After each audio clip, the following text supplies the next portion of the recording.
Afaka alefatsika amin'izay ara fa efa vonona sady efa mandeha ty.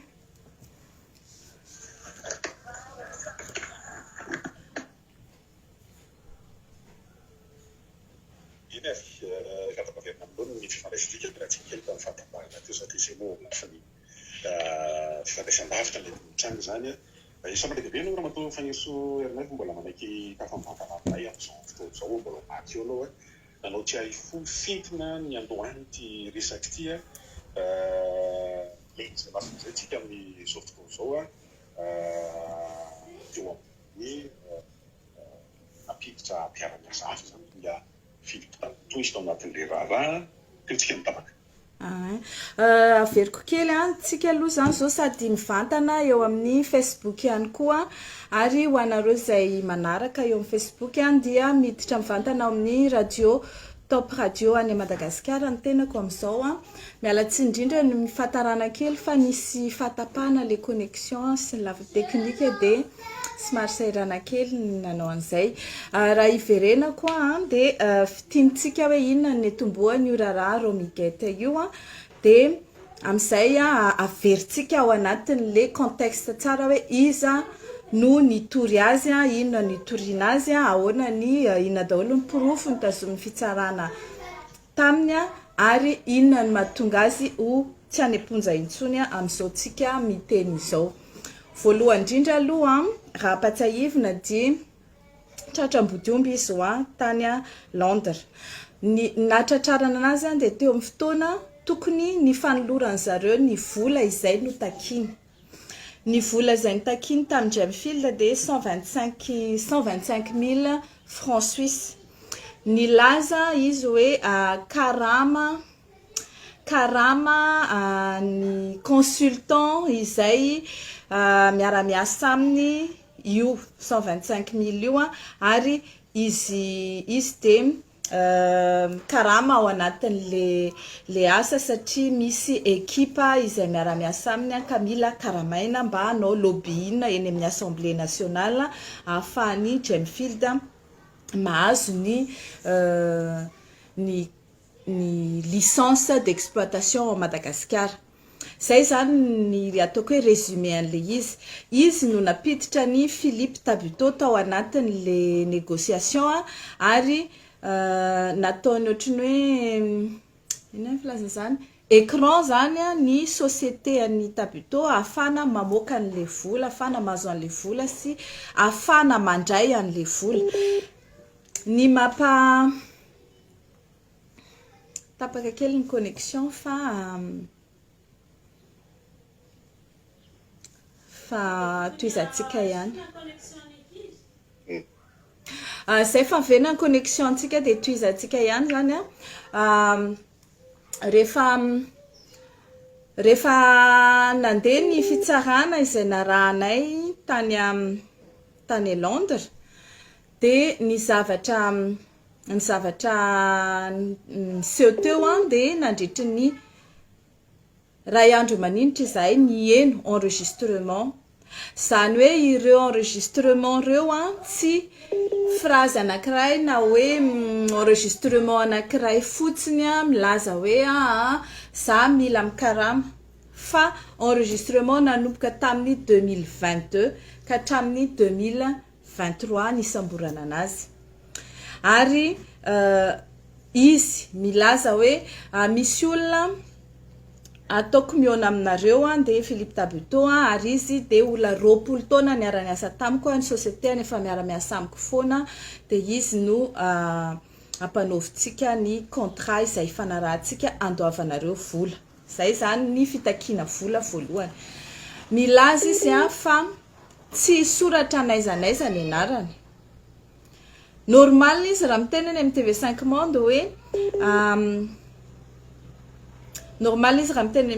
Monde hoe tsy ta naizanaiza ny fanolorana vola natao taminy ny éplucher compte bancaire. Tsy misy mihitsiny tao anatin'ny fitsarana milaza hoe tratra tao anaty compte bancaire le ilay vola satria voalohany aloha mbola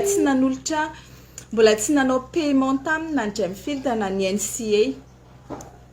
Ny NCA tsy nano namandrika azy hoe izy am'le mitaky vola de n'enregistrena izy le nangataka hoe omena 10 000 euros tsirairay izy Philippe Tabuteau azo feo izy mihitsy no miteny hoe amin'ny teny anglisy izy miteny fa de avadiko teny gasy hoe misy diskely le miteny hoe misy tsy mazava kely izy ny fanazavako mikasika an'le vola tokony alohanareo rehefa any Londres fa 10 000 tsirairay ho anay sy Philippe ho anazy sy Philippe fa tsy hoe 10 000 ny fitambarany de nilaza koa izy hoe afaka aloha na io cash na io virement any amina compte suisse na virement na aloha pierre précieuse na volamena le izy zany hoe aloha en nature de mahagaga hoe milaza izy teo amin'ny oui milaza izy teo amin'ny TV5 Monde hoe tsy misy proof mihitsy ny voatazona tamiko fa n'éplucher zareo ny compte bancaire ko de tsy nahita ninina izy mais bien sûr tsy nahita ninina zareo satria tsy nijery an'izany akory izy tsy misy mihitsy ilazana nandritra ny fitsarana hoe hojerena compte bancaire anao ahitana hoe nahazo vola satria ny olona mihitsy no tsy nandefa vola tany amin'ny compte bancaire ary ny enregistrement iverena akany maro be isaky ny enregistrement izay nenona de misy zavatra compromettant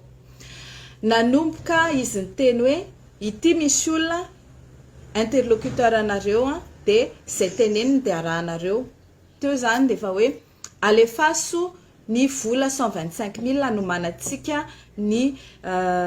firesana amin'ny andro rajoelina de mbola tsy nanome moa reto olo reto de misy an'izao koa asa raha tadidinareo le hoe nisy fionana tokony nataony Andry Rajoelina sy ny orinasa Gemfield tao à Paris ny organiser ny conseillère d'ambassade atao hoe Michou izay ao à Paris de io fionana io efa sakaraikitra le izy de tonga de no tsy valanany Romy satria nieritreritra angambany hoe raha vao ohatra ka i Michou no miorganiser an'le fionana de sao de i Michou mahazo commission amin'ity na isika sy Tabuteau miala maina de voalazo anaty didim-pitsarana mihitsy hoe tsy nanana eritreritra zany mihitsy izy ampiona ny Andry Rajoelina sy ny Gemfield ratsy mandovola satria efa nisy ny fionana de tonga de tsy valanany ary nataony zay ny annulena ny fionana io rehefa nanontaniana teo fitsarana izy de lazainy hoe Andry Rajoelina izy no nilaza hoe tsy afaka indray izy de za en tant que dirikaby de niteny hoe tsy afaky président amin'io azonareo le fandehany le izy de aveo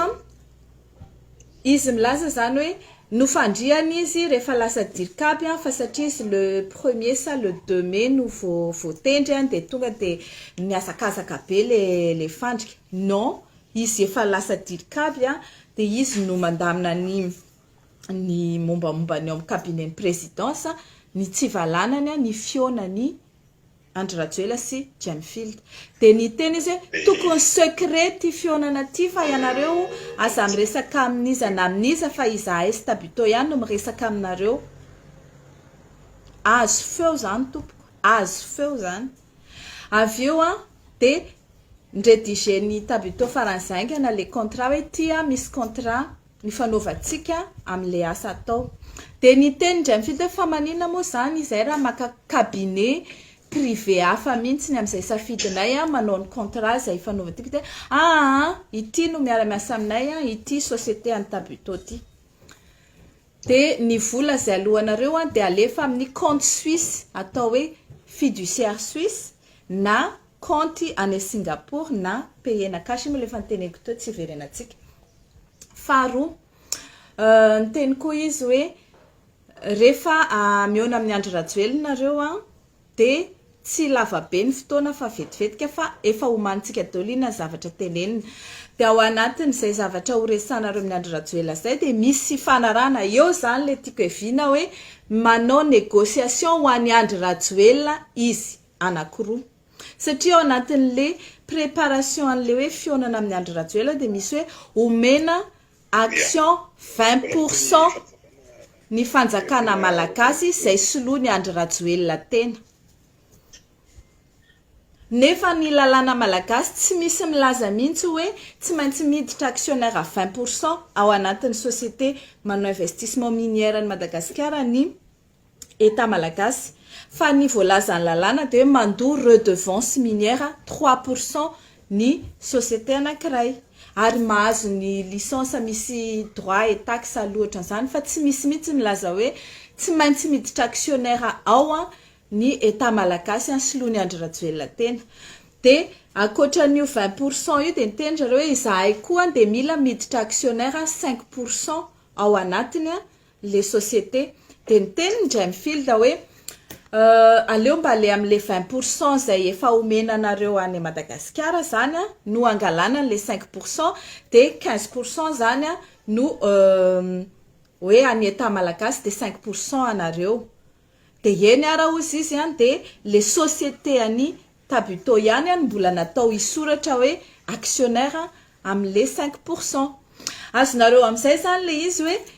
nampiasaina ny société any Tabuto izay efa nisy hatramin'izay mba ho atao écran tsy isoratra ao mihitsy ny anaran'ny Romi fa i Romi no tena miresaka mandritry n'izany négociation rehetrarehetra zany azo feo mandritry ny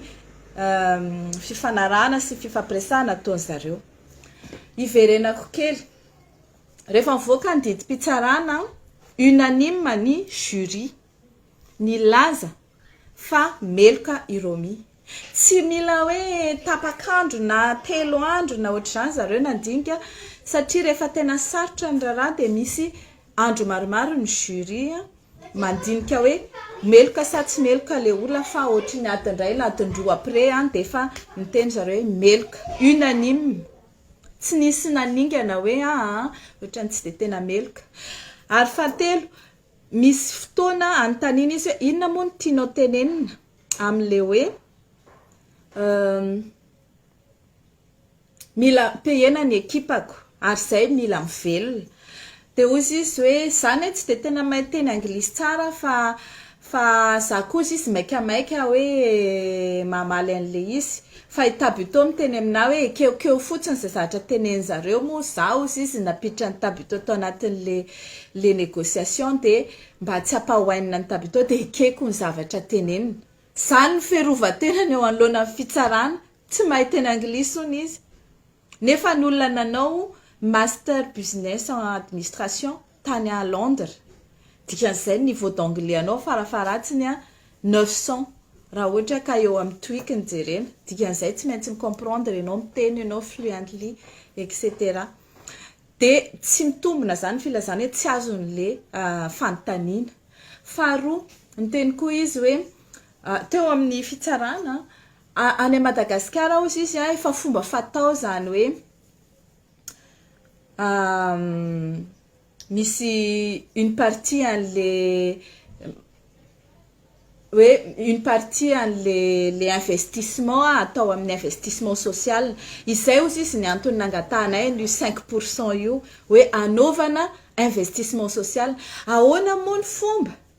anaova ny orinasany Tabuto izay Romi sy Tabuto ny bénéficiaire ao anatiny investissement social ahoana fomba inotsika hoe anaovana investissement social io lainga zany ary na ny jury to tsy nino an'izany koa amin'ny ahoana koa tsisy an'izany dia izy eo amin'ny TV5 Monde mbola milaza an'izany rehefa miinvestinao anao social na io association miaro izay ampiasainy io rany raha za zany ao Madagasikara dia anaovana audit mihitsy io fa mitsimbola sy fanakonana ny corruption ataony zareo mody hoe manao asasoa zany efa mangala-bola gauche droite izy manao raquette gauche droite izy dia imody hoe le association miaro ça c'est entre parenthèses faharoa milaza izy fa efa nisy orinasa maromaro ny arany asa tamin'izareo ary nitononony teo moa zany raha tsy diso nisy any Madagascarol ozy izy niara-ny asa taminay tamin'ny voalohany rehefa tsy niara-ny asa tsony izy dia io manana problème io dia nisy orinasa anankitelo tsy sadidiko intsony moa neto le izy fa misoratra quelque part any hoe niara-ny asa tamin'izareo dia tafavoaka soma tsara ozy izy zany ao anatin'ny enregistrement daholo zany hoe ny olona izay mandovola amin'izareo ohatran'izany zany dia mahazo faveur ao amin'le le firenena.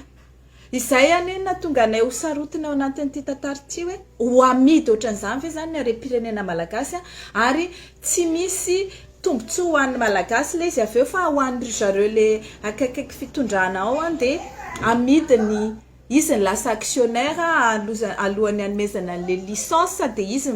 mahazo ny commission sy ny zavatra ohatr'izany ary tadio fa izay mahatonga antsika hoe Madagasikara manan-karena harem-pirenena nefa mahantra velona ary ny investisseur ataontsika hoe honnête ohatran'ny Jim Field reny tsy hiditra mihitsy ao anatina processus hoe andehanao exploitation de Madagascar izy de manière malhonnête ohatrany io dikan'izay ny ambony sisa miinvestir ao Madagasikara zany dia olona vonona anao an'le jeu maloto mba afana miditra ao dia normal isika raha ohatran'io foana. Faharoa ny olona izay tena hoe investisseur matanjaka crédible vonona mpandroso ny firenena sy ara-iasa amin'ny firenena mihemotra daholo ahoana koa izany zavatra pot de vin ve zany afana miditra ao leo mihemotra leo mandeha any amin'ny pays hafa dikan'izay vena amin'ilay fanontaniana reo hoe ahoana ny position investisseur manoloana ny zavatra ohatry ireny mampihemotra ny mpamatsy vola ny mpampiasa vola madio ao Madagasikara ny corruption ohatran'io satria isika lasa malaza ratsy hoe tandremo investir any Madagasikara ianao dia zao fandehany fa rehefa mazava ny raha mato fanirisoa no ifanazavany aloha fa ny olona moa zany nahita atao anatin'le fandarana atao anatin'ny TV5 sy na afaka nanaraka an'izy dia hoe izy zany tsy hoe 46 mois teo zany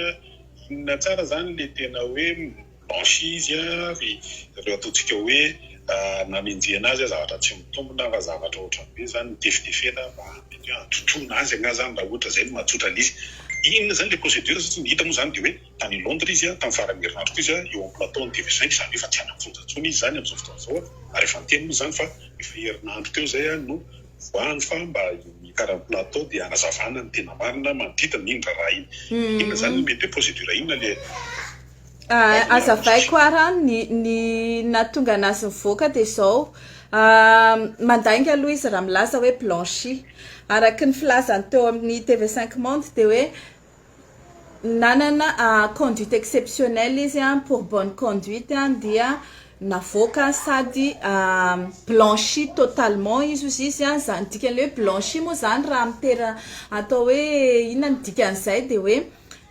innocenté zany hoe tsy nomelohana intsony zany zany hoe ny fafana ny sazy ny condamnation zany hoe reconnu innocente indray izy tsy atompoko voalohany ny olona izay condamné anankiray any amin'ny système anglo-saxon dia misy juré ireo juré ireo zany dia ataontsika hoe manana ny asiny didy avoakany tsy hoe zavatra taingitaingina na hoe afaka asorona ohatr'izao hoe sur ohatrany hoe asorosorona fotsiny amin'izao fa raha ohatra ka contestena zany ny décision ny juré io dia manao recours ianao manao appel saingy raha mandeha ny appel dia averina tsaraina indray ny raharaha ary miova indray ny juré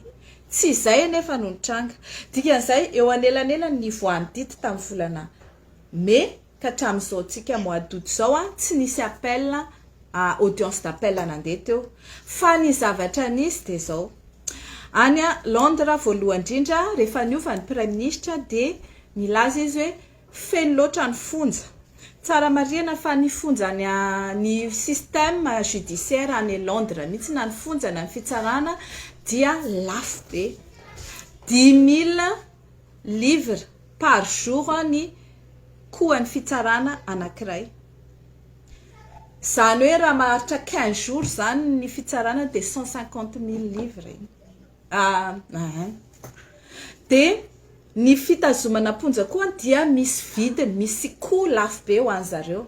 Dia nieritreritra zany zareo hoe namoaka didiny prime ministre hoe avoaka daholy ny gadra izay latsaky ny efatra taona ka tsy nanao crime de sang sy crime sexuel, ary amin'ny septembre no manomboka izay famoahana zay. I Romy tokony ho bénéficiaire an'io fa 5 mbola tsy koa no nazahoany satria amin'ny septembre io vao mivoaka. Neny Romy dia ERS na Early Removal Shame, zay ny anaran'ilay izy, na amin'ny teny frantsay hoe expulsion anticipée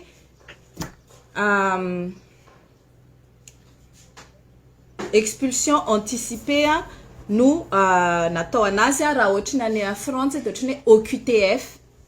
ordonnance de quitter le territoire français. Neny Romy ERS io no nangatahany satria azony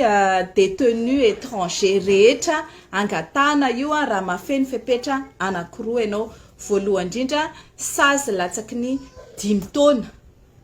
sazy tsy crime de sang sy crime sexuel, dia afaka mahazo an'io. Dia ny fepetra faharoa tsy mahazo manao appel ianao na misy desista amin'ny appel izay ataonao. Reo zany no condition. Dia fahatelo ny vokatrio ERS io raha ohatra ka mahazo an'io ERS io ianao dia tsy mahazo mandia ny territoire ny Royaume-Uni intsony mandraky izay dory amen. Jusqu'à la fin de ta vie tsy mahazo makany Londres sy ny Royaume-Uni, zany hoe any Écosse, any Irlande sy ny territoire ny Royaume-Uni rehetrarehetra. Ny fahafana mangataka an'io dia mila hoe vitanao ny 1/4 ny sazonao. Neny Romy dia 42 mois ny saziny. Efa navita 10 volana izy tany, zany hoe efa navita ny 1/3 ny saziny izy tamin'ny 25 juin. Manomboka ny 25 juin zany izy afaka mangataka ny ERS io, ary ny avocat rehetra izay miaro étranger any Londres dia malala an'io. Dia io ERS io no nampiasainy ny avocat Romy nangatana famoahana anazy. Dia ray volana ny faharetany fandiniana an'io demande na ERS io, ary tsy mandalo any amin'ny fitsarana fa ny gouverneur ny fonja no manapa-kevitra hoe ekena sa tsy mila hoe tsy misy hoe voafafa ny elokao. Au contraire, tsy afaka fafana ny elokanao satria raha vao manitsaka ny territoire ny Royaume-Uni ianao, na mandeha any Écosse ianao, na mandeha any Irlande ianao, na mandeha any Londres ianao, na mandeha any amin'izay territoire ny Royaume-Uni, dia tonga ianao dia voasambotra eo amin'ny frontière dia miverina voafonja manohy ny sazy tsy vitanao. Mbola mipetraka zany ny condamnation any Romy. Tiako tenenina izary zay ny zavatra tena hoe important amin'ity zavatra resahantsika androany ity dia te hirassurer ny vahoaka malagasy hoe tsy voafafa ny saziny ary tsy corrompu akory ny fitsarana ny Londres, fa averi-piano hoe isika malagasy ny tokony ho sarotiny voalohany indrindra fa tsy ny firenena vahiny. Ny corruption ao amintsika ny tokony mahasarotiny antsika, ary ny olona manao corruption any amintsika isika ny mandray andraikitra aminy voalohany indrindra. Satria aza mieritreritra hoe aleo izay tsy aninona fa izay matahotra, fa izay zao, fa izay zao, fa aleo ry zareo any Londres no anao condamnation anazy. Izy koa manana ny problème ho géreny dia ny fahafenon'ny fonjany. Izy koa tsy mila délinquant ao aminazy dia roasiny andany ianao mandeha any amin'izay tany andehananao any. Donc iverenako ERS na io Early Removal Shame io no nahafahany Romy nivoaka. Tamin'ny 25 juin izy no nahafeny fepetra afaka mangataka an'io. Dia ny 25 juillet no nivoaka ny autorisation ny expulsion. Ary tena hoe hoentina avy eo amin'ny fonjy izy, hoentin'ny pénitencier ny fonja makany amin'ny aéroport offréan'ny royaume britannique ary alefa expulsé any amin'ny taniny. Tsara fantatrareo dia zao ry malagasy, i Romy nandritry ny procès dia milaza fa frantsay izy. Hoe nationalité revendiquée izy française. Hoe mamany française. Ma nationalité française izy mana nationalité gasy izy fa les nationalités any mamany française no netiny. Dia rehefa hoe expulsé zany izy dia expulsé any amin'ny taniny dia ny expulsé any la France zany hoe ao a Paris initantsika iny. Laza izy herinandro izay mivoaka eny tokoa satria nanomboka 25 juillet zany no feno ny ray volana nandinihana ny dossier demande de ERS dia nivoaka izy.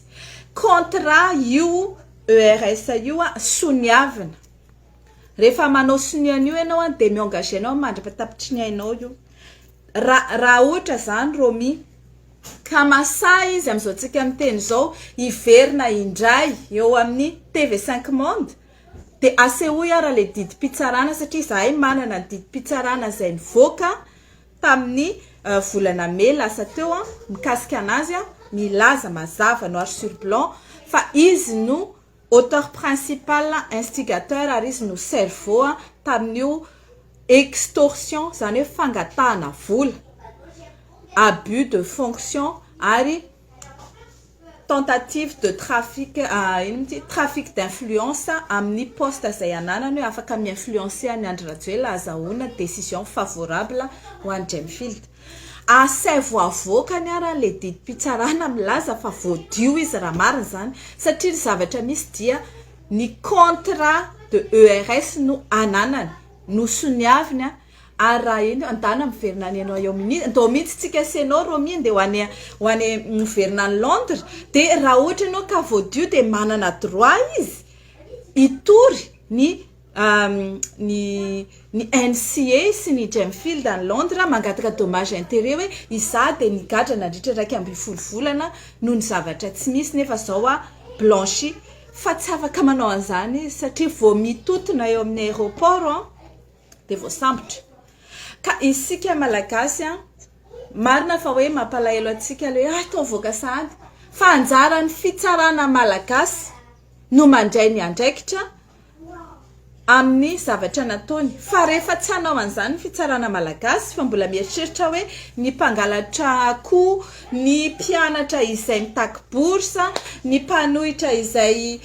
midénoncer ny zavatra tsy mety ao Madagasikara, ny mpanao Facebook izay mamoaka ny vaovao izay mba henony dia lazaina fa manelitsao ireo ihany no amenona fonja fa tsy ny olona izay manao corruption ohatran'ny Romy ireny dia ozy izy hoe afaka didiny izahay avy aty ivelany fa anjaranareo Madagasikara mandray ny andraikitra anareo ary tadidiova mety hoe raha tsy vita androany dia mety mbola ho vita any aoriana any. Tadidiova rehefa miova ny régime dia tsisy afabela zany tsy resaka hoe andrasy vetivety aloha vetivety zava-dehibe loatra zay le fanazavano teo zay inona fa tena sanalasan'ny olona mihitsy hoe inona tena marina sy matetika izay ny tena marina ihany koa misy zavatra resany dia mahabe ahany olona hoe zay ve ny tena izy fa ny zavatra andresahana teo ary tena navelany mihitsy aloha tena nanazava tibiliany ny atombohany nandritrany izy sy ny zavatra misy amin'izao fotoana zao ary tena metaka moa atao hoe raha tena manafasahina dia inona fa voaizany izany le hoe afaka mampiseho ve izy fa tena le hoe ina le profil zany fa tena blanche izy dia ho hitantsika oday nytoeny fa isona be dia be indrindra tamin'izay anatin'ny fanazavana izay ny fotoana manaraka satria hoaratika eny zany nytoeny satria mbola misy miantona eo fa hoe expulsé tany Londres aloha izany dia any amin'ny toerana any amin'ny tany izay viaviny dia fanazavana aloha izany fa manana ny mizakana zopirenina frantsay izy dia any amin'izay mahatonga azy any Frantsa amin'izao fotoana izao fa tsy tonga dia efa teo Madagasikara dia ho hitantsika eo satria mbola misy vary mangatsika zany raha ny sazany satria 2.5 volana amin'ny 2.4 volana ny vitany dia eo zany no ity ERS zay nazavaina teny dia makasitraka indrindra raha matao fanesoherina fa iverina fa zava-dehibe loatra zay atao hoe éclairage sy ataontsika hoe fanazavana zay netinao zay. Ie, de tsisy saorana indrindra fa ianareo amin'ny Top Radio ny saorana de mamerina ihany ny saorana ihany koa ny mpanaraka antsika rehetra amin'ny radio sy any Madagasikara ny mpanaraka antsika eto amin'ny Facebook ihany koa.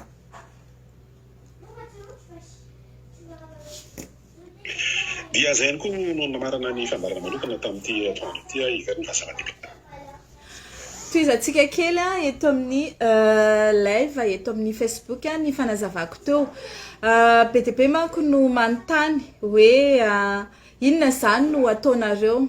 za de miteny efa be zay vitanay zay efa be koa zay nataonay zay fitoriana fa anjara anareo Madagasikara re manohy anazy. Izay zany manome anareo ny matière ahafanareo mandray ny andraikitra zay tandrify anareo. Ataoko angamba fa misy mpitsara ao amin'ny paka io, misy mpitsara ao amin'ny fitsarana Antananarivo ao, misy olona ao amin'ny Bianco ao mety afaka mandray andraikitra, mety olatsahan'ny fanahy masina ihany andray ny andraikitra. Mbola betsaka ny infraction izay afana manenjika andreo mimba tsy siny hoe non ibis in idem hoe efa voatsara tany Londres izy momba zao satria extorsion no nitoriana anazy tany Londres sy tentative de corruption sy trafic d'influence fa any à Madagascar izy azo enjena pour abus de fonction. Any Madagascar izy mbola afaka enjehana pour concussion, afaka enjehana ihany koa pour corruption active. Corruption passive plutôt satria izy ny mangataka. De anjarantsika mandray andraikitra. Betsaka mantsy no miteny hoe inona zany zao nataon'ny mpanohitra. Tsy ny mpanohitra ne no mitory anazy tany Londres. Tsy ny mpanohitra no namandrika anazy mba ho tratra amin'ny ataony izy. Tsy ny mpanohitra ihany koa no namoaka ny dido anazy ka hoe izahay no ohatrany hoe matiantoka raha ohatra ka mivoaka izy fa isika malagasy rehetra no matiantoka raha misy ny tsy maty manota ohatran'ireny efa jereo zao ao amin'ny Jirama iralita izay ny dénoncer ny corruption tao amin'ny Jirama hoe namidy novidina 10 fois plus le vidina groupe eny an-tsena ny nividanany Jirama anazy. Hitatsika reny ina moa ty jardin hoe entretien na jardin milliards, 3 milliards, 2 milliards, 1 milliard ao amin'ny Jirama. Corruption nge reny zavatra iza le olona bénéficiaire an'ireny contrat reny ary iza manome an'io. Any zao no tokony andehanan'ny investigation antsika de hoe ny mpanohitra no matiantoka. Non, tsy matiantoka izahay rehefa tsy andray ny andraikitra reo fa zay koa de mitazana eto ohatrany ataonay. Anao nareo tsy anao nareo de eo ary. Satria zao mivoaka io ramatoa de milaza izy hoe za de fa maika mihitsy ny ody any Madagasikara de hiditra ao anaty gouvernement indray izay gouvernement fantatsika fa fikambanany jiolahy mpanao kolikoly daholo no anatin'ity gouvernement malagasy sy ao anatin'ity assemblée nationale satria le ancien ministre nanao kolikoly écran plat imbiky laza tratram-bodiombona nanao corruption isaby tsy voatanisako reny reo daholo manao constituer ny assemblée nationale atsika ao de isika mijery fotsiny ao de miandry iandry ny gadona. Non, mila mandray andraikitra zay ary aloha fa de misaotra antsika rehetrarehetra zay nanaraka de averika any hoan'ireo compte fake zay manaraka antsika mivantana eto. Tsy zahay matiantoka fa ny malagasy raha ohatra nareo ka mieritritra ny tenareo tsy malagasy matiantoka ohatran'io de isaky ny tapaka ny jiro, tapaka ny rano, isaky ny mahitinareo misy volamena mivoaka amin'ny Madagasikara tsy hitany comptoir de l'or izay tokony andohavana taxe de tadidio fa matiantoka koa ianao zany. Zay mandra-pionary bonnes vacances daholo.